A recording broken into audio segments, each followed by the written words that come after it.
YCP senior నేత గుడివాడ అమర్నాథ్ మీడియాతో మాట్లాడుతున్నారు. ఇప్పుడు ఆ లైవ్ చూద్దాం. ఐటీ కేంద్రంగా అభివృద్ధి చేయాలన్నటువంటి ఆలోచన ఆ రోజు రాజశేఖర రెడ్డి గారు చేసి విశాఖపట్నం నడిబొడ్డిన విలువైనటువంటి భూములన్నింటినీ కూడా వాటికి కేటాయించాలి, ప్రముఖ సంస్థలన్నింటినీ కూడా తీసుకుని వచ్చి విశాఖపట్నాన్ని హైదరాబాద్తో పాటు ధీటుగా ఐటీ కేంద్రంగా అభివృద్ధి చేయాలన్నటువంటి తాపత్రయం ఆ రోజు రాజశేఖర రెడ్డి గారు ఆలోచన చేసి తర్వాత అనేక సందర్భాల్లో మేము మొన్న 2019-24 మధ్యలో జగన్మోహన్ రెడ్డి గారి నేతృత్వంలో బీచ్ ఐటీ డెస్టినేషన్గా విశాఖపట్నాన్ని అభివృద్ధి చేయాలని చెప్పి తాపత్రయపడి ప్రముఖ సంస్థలైనటువంటి ఇన్ఫోసిస్ లాంటి సంస్థల్ని, అలాగే ర్యాన్స్టాడ్ లాంటి పెద్ద కన్సల్టెంట్ సంస్థల్ని, WNS లాంటి సంస్థల్ని విశాఖపట్నం తీసుకొని వచ్చి కోవిడ్ లాంటి క్లిష్ట పరిస్థితులను కూడా ఎదుర్కొని ఆ రోజు ఉన్నటువంటి ప్రపంచవ్యాప్తంగా ఉన్నటువంటి పరిస్థితుల్ని అధిగమించి అప్పటికే వర్క్ ఫ్రమ్ హోమ్ కల్చర్ అనేటువంటిది పెద్ద ఎత్తున ప్రపంచవ్యాప్తంగా నడుస్తున్నటువంటి పరిస్థితుల్లో కూడా స్థానికంగా ఉన్నటువంటి యువతకి అందుబాటులోకి తీసుకురావాలని చెప్పి దిగ్గజ సంస్థలతో మాట్లాడి వారి తాలూకు ఆపరేషన్స్ కూడా విశాఖపట్నం కేంద్రంగా నడిపించేటువంటి కార్యక్రమాన్ని చేశాం.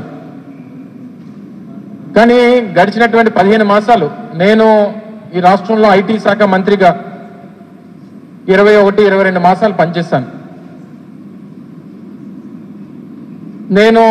నేను మంత్రిగా బాధ్యతలు తీసుకున్న తర్వాత 12-13 మాసాల్లో ఇన్ఫోసిస్ సంస్థ 1000 మంది ఎంప్లాయీస్తో విశాఖపట్నం కేంద్రంగా ఆ సంస్థని స్థాపించేటువంటి దానికి కృషి చేశాను. అలా వివిధ ప్రాంతాల్లో ఇంకా మిగిలినటువంటి సంస్థలు కూడా స్థాపించాం, అనేక ఇండస్ట్రీస్ స్థాపించాం, అనేక సంస్థలతో ఒప్పందాలు చేసుకున్నాం. ఇవన్నీ కూడా ఒక ప్రక్రియ నడిచింది. కానీ 15 మాసాలుగా విశాఖపట్నంలో ఒక్క ఉద్యోగస్తుడికైనా ఒక్క ఐటీ ఉద్యోగం అన్నా కల్పించాడా ఈ రాష్ట్ర ముఖ్యమంత్రి కానీ ఆయన ముఖ్యమంత్రి గారి కొడుకు కానీ ఒకసారి చెప్పాలని చెప్పి కోరుతా ఉన్నా. ఏదో ఇప్పుడు సంవత్సరం క్రితం TCS వస్తుందని ఒక 6 నెలల క్రితం TCSకి 99 పైసలకి ఒక 20 ఎకరాలు కట్టబెట్టారు. ఆ TCS ముసుగులో ఉర్సా అనేటువంటి ఒక ఊరు పేరు లేనటువంటి కంపెనీకి ఫిబ్రవరి 14వ తారీఖున ఇన్కార్పొరేట్ అయినటువంటి ఒక సంస్థకి 60 ఎకరాల భూమిని కారు చౌకగా దాదాపు 3,000 కోట్ల రూపాయలు విలువైనటువంటి విశాఖపట్నంలో భూమిని 60 ఎకరాలు ఒక 2 నెలలు కూడా స్థాపించి 2 నెలలు కూడా అవనటువంటి ఒక కంపెనీకి 60 ఎకరాలు కట్టబెట్టారు. దానికి ఒక ఆఫీస్ లేదు, ఒక ఎంప్లాయీ లేడు, దానికి సంబంధించినటువంటి టర్నోవర్ లేదు, ఏమీ లేనటువంటి కంపెనీకి గత ఏప్రిల్లో ఒక 60 ఎకరాలు ఇచ్చినటువంటి 59 ఎకరాల చిల్లర ఇచ్చినటువంటి సందర్భాన్ని కూడా చూసాం. ఇంకా దాన్ని మరొక ముందే రీసెంట్గా మొన్న 2 రోజుల క్రితం క్యాబినెట్ మీటింగ్లో మరో 3-4 సంస్థలకి ఒకరికి 30 ఎకరాలు, ఒకరికి 20 ఎకరాలు, ఇలా ఒక 60 ఎకరాలు అక్కడ దాదాపు 30-40 కోట్ల రూపాయలు విలువైనటువంటి భూములు, అక్కడ 50 లక్షలకి 1 కోటి రూపాయలు చెప్పిన రియల్ ఎస్టేట్ సంస్థలకి, ఐటీ సంస్థలకు కాదు.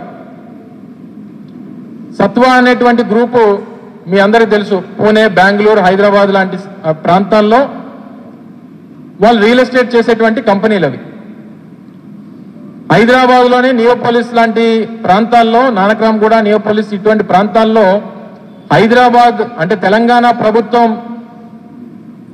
ఏదైతే ఆక్షన్ పెడితే ఆక్షన్లో 100 కోట్ల రూపాయలకు విలువైనటువంటి ఆ భూముల్ని ఆక్షన్లో పాడుకున్నటువంటి సంస్థలు అవి. వాళ్ళు బిల్డింగ్లు కట్టి అద్దెలకు ఇచ్చుకునేటువంటి సంస్థ అది, రియల్ ఎస్టేట్ సంస్థ. అటువంటి సంస్థలకి, రియల్ ఎస్టేట్ చేసుకున్నటువంటి సంస్థలకి ఏ ప్రాతిపదికన ఈ ప్రభుత్వం క్విక్ ప్రోకో లేకుండా వారి దగ్గర నుంచి లంచాలు తీసుకోకుండా ఏ రకంగా ఇచ్చిందో ఒకసారి అందరికీ అనేక రకాలైనటువంటి అనుమానాలు ఉన్నాయి. దీంట్లో డెఫినెట్గా కిక్ బ్యాక్స్ తీసుకున్నారు. రియల్ ఎస్టేట్ సంస్థలకి మీరు ఇచ్చేటువంటి దానికి అసలు ఏ అర్హతతో ఇచ్చారు మీరు? ఇప్పుడు రోజు TCS లాంటి సంస్థకి ఇచ్చారంటే పేరున్నటువంటి సంస్థ, ఐటీ సంస్థ, వారు ఆపరేషన్స్ పెడతారో 1000 మందికో, 10,000 మందికో, 2,000 మందికో, 3,000 మందికో ఉద్యోగాలు ఇస్తారనేటువంటి అంటే సరే వేచి చూసేటువంటి దానికి అవకాశం ఉంది. కానీ మీరు ఇచ్చినటువంటి కపిల్ సంస్థకు కానీ లేదా సత్వా సంస్థకు కానీ లేదా ఇతర సంస్థలు మీరు ఏవైతే ఇచ్చారో ఇవన్నీ రియల్ ఎస్టేట్ సంస్థలు. ఈ కపిల్ సంస్థ ఏదైతే ఉందో ఇదేమి ఐటీ ఎంప్లాయీస్ ఉన్నటువంటి సంస్థ కాదే. ఇది కూడా హైదరాబాద్ లాంటి ప్రాంతాల్లో రియల్ ఎస్టేట్ చేసుకునేటువంటి సంస్థలు. వీళ్ళు బిల్డింగ్స్ కట్టి ఇతర సంస్థలకి అద్దెలకు ఇచ్చుకునేటువంటి సంస్థలు. వారికి మీరు 50 లక్షలకి ₹1 కోటి ఏ ప్రాతిపదికన ఇచ్చారు? మీ చీకటి ఒప్పందాలు లేకుండా ఇచ్చుంటారనేటువంటి ఆలోచన లేకుండా ఎవరికైనా ఉంటుందని అనుకుంటున్నారా? ఇవన్నీ చేసి ఈరోజు మీకు విశాఖపట్నంలో ఉన్నటువంటి విలువైనటువంటి భూముల్ని కారు చౌకగా మీకు నచ్చినటువంటి సంస్థలకి, మీకు నచ్చినటువంటి మీ బంధువులకి, మీ తావేదారులకి, మీ మీద ఉన్నటువంటి మీ వెనక తిరుగుతున్నటువంటి మీ సహాయకులకి ఇచ్చేస్తే మరి ఇక్కడ ఉన్నటువంటి విలువైనటువంటి భూముల్ని కాపాడాల్సినటువంటి బాధ్యత ఉన్నటువంటి ప్రభుత్వమే ఈ రకమైనటువంటి కార్యక్రమాలు చేస్తూ ఉంటే ఒకరు 25,000 మందికి ఉద్యోగాలు ఇస్తారని, ఒకరు 15,000 మందికి ఉద్యోగాలు ఇస్తారని, 1,00,000 మందికి ఉద్యోగాలు ఇస్తారని చెప్పండి. 15 మాసాలు అయింది కదా. 15 మాసాల్లో ఏ ఒక్కరికన్నా విశాఖపట్నంలో మీ ఒక్క ఉద్యోగ అవకాశం అన్నా కల్పించారా చెప్పండి? స్టీల్ ప్లాంట్లో నాకు తెలిసి ఇప్పుడు దాదాపు 5,000 మందికి ఉద్యోగాలు తీశారు. అనేక మంది రోడ్లు పడిపోయినటువంటి పరిస్థితులు ఉన్నాయి. ఒక సంస్థను తీసుకొని వచ్చాం ఈ సంవత్సరాల కాలంలో, ఈ సంవత్సరం ఈ 3 మాసాల్లో ఒక సంస్థను తీసుకొచ్చామని చెప్పమనండి. ఒక్కరికి ఉద్యోగాలు లేదు కానీ దగ్గర 5,000 నుంచి 6,000 కోట్ల రూపాయలు విలువైనటువంటి భూములు మాత్రం కారు చౌకగా కనీసం అంత కలిపి ఒక 50 కోట్లకు కూడా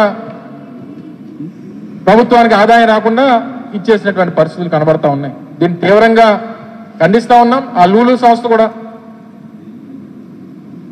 ఆ రోజు చెప్పాం, మా ప్రభుత్వం విధానం మేము అవుట్స్కట్స్ లో వాళ్ళకి ల్యాండ్ ఇస్తాం.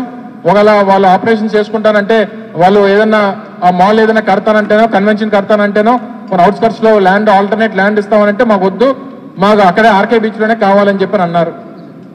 సరే కావాలనంటే కుదరదని చెప్పాం. ఈరోజు ఆ లూలు సంస్థను పట్టుకొని వచ్చి ఆయన్నేమో ఊరేగిస్తున్నాడు ముఖ్యమంత్రి గారు. తీరా చూస్తే ఆ మలేషియాలో ఉన్నటువంటి సంస్థలన్నీ కూడా, మలేషియా ఆ చుట్టుపక్కల కొన్ని దేశాల్లో ఉన్నటువంటి వారి మాల్స్ అన్ని కూడా ఎత్తేసారు. మీరు ఒకసారి గూగుల్ చేస్తే ఆ సంస్థ తాలూకా పరిస్థితులు ఇప్పుడు ఏంటో, వాటి పరిస్థితి ఏంటో, ఆ సంస్థకు ఉన్నటువంటి ప్రజెంట్ ఉన్నటువంటి ఫైనాన్షియల్ సిచ్యువేషన్స్ ఏంటో చూస్తే ఒకసారి తెలుస్తుంది.